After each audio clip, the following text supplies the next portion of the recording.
Witnessing the political left's increasing irrationality and aggressiveness is, in the obvious sense, discouraging, but on the bright side, it's immensely clarifying. People with selective memories may be unaware, but the left's extremism and fascism are nothing new. Donald Trump is not the root cause of its angst, nor is he the first Republican president on the receiving end of such unhinged hatred. Never forget the Democrats' character assassination of such honorable judicial appointees as Robert Bork and Clarence Thomas. Go back and watch some of Ted Kennedy's and Joe Biden's outrageous speeches condemning such nominees. Concerning the left's attitude toward GOP presidents, let's not begin with Richard Nixon, because given his Watergate-related behavior, few will remember or acknowledge the left's preceding viciousness toward him. But how can anyone forget the epithets and derision routinely hurled at President Reagan, that amiable dunce and warmongering cowboy who was determined to provoke nuclear war with the Soviet Union? Instead of giving Reagan a deserved Nobel Peace Prize for his dominant role in bringing down that evil empire, liberals chose instead to idolize and credit Soviet leader Mikhail Gorbachev, endlessly slobbering over his unfolding of glasnost and perestroika. To hear liberals tell the tale, if it weren't for Reagan, the benevolent Gorby would have torn down that wall years before. But that was then, and this is now, you might say. Fine, then how about we fast forward to the presidency of George W.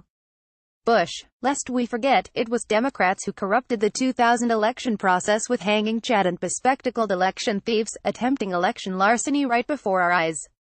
When the Supreme Court shut down their chicanery, projecting Democrats lost their collective mind, screaming that the Republicans had stolen the election from popular vote winner and certifiable environmental lunatic Al Gore. Please don't forget just how bad things were for Democrats, many of whom sought grief counseling and threatened to leave the country. Suffice it to say, they were fire-breathing mad. The liberal media's orchestrated propaganda campaign worked to convince rank-and-file Democrats and assorted leftists that George and Jeb Bush conspired to purloin the Florida election, almost with the same sophistication Trump employed in colluding with Russians.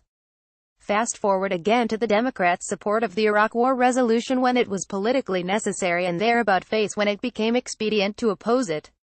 But their reversal wasn't just perspective, they straight-facedly proclaimed that the man they dubbed a simpleton, George W. Bush, had duped them into voting for the resolution. Duped by a dope. You'd think that would have been laughable on its face. Bush must have been pretty good, because he also had to have persuaded all of our major intelligence agencies and those of our allies to believe that Saddam Hussein had weapons of mass destruction. Never would these sagacious Democratic leaders have voted to attack Iraq had they not been deceived. And so they began their chant, Bush lied, people died. Pretty soon, they not only had every Democrat in America buying into their fraud but also began to believe it themselves. Liberals are nothing if not consummate history revisionists. From this time forward, the Democrats grew wilder with outrage and indignation. Republicans were simply evil personified, and they had to be stopped, at all costs. Even Obama's 2 presidential terms didn't quell the left's ever-growing instability, though liberals were able to channel some of it into abuses of executive power during that time. But the election of Trump sparked a new level of leftist antipathy and psychosis.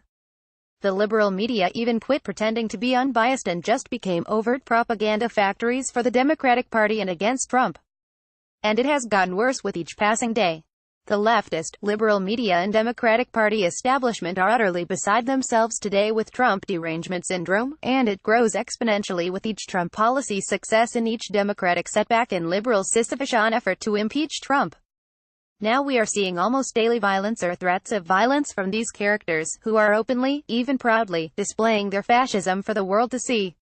Recent examples, from Trump officials being driven from public restaurants to a Democratic congresswoman calling for violence against Trump officials, are too numerous to deny that there is a pattern.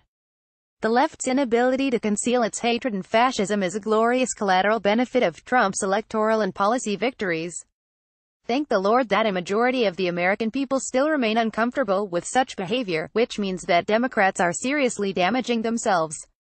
The recent Supreme Court decisions on Trump's travel ban, public unions and of California law requiring pro-lifers to push abortion have sent the left into hysteria. Justice Anthony Kennedy's announced retirement will force many more into therapy. The Democratic Party has been leftist for some time, but leftist extremists are now the mainstream of the party, and the victory of young socialist Alexandria Ocasio-Cortez in New York against incumbent Democratic Rep. Joe Crowley is but one illustration. For years, Democrats really haven't had an answer to successful conservative policies, so they've been increasingly reduced to identity politics. Their essential message is that many of Trump's policies may be working, but he and his supporters are racists, sexists and homophobes. Their shtick is growing tired, and people, including some minorities, are getting wise to it. It would be nice if the left would quit acting out in some kind of uncontrolled rage, but don't hold your breath. If it must be, it must be, but let's just be grateful liberals are showing us who they are and exhibiting their version of tolerance and compassion.